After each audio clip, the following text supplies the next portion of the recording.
10 лет назад я купил 10 флаконов духов, и моя жизнь кардинально изменилась, поменяв и жизнь окружающих. Я стал изучать бренды, названия духов, шаг за шагом раскрывая для себя все секреты изготовления духов. Как-то я посмотрел фильм «Парфюмер», все вокруг мне советовали посмотреть этот фильм, но никак не получалось. И вот я его посмотрел. Фильм просто сразил меня. Я стал исследовать секреты получения масел. Подумал, если можно делать духи во Франции, то вполне возможно создать их и в Армении. Сначала я изучил духи известных мировых брендов, и только потом стал делать свои духи под названием «Симонян».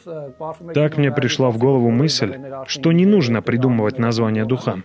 Лучше создавать именные духи, называть их именем конкретного человека. Каждому человеку приятно иметь духи с собственным именем. Все, что вы видите вокруг, я сделал собственными руками. Как будто рука провидения ведет меня по жизни. И я и сам не представлял, что смогу все это сделать. Как только увидел по интернету, что во Франции есть парфюмерные салоны, где создают персональные ароматы, идея мне понравилась, и я решил создать такой салон для своих гостей.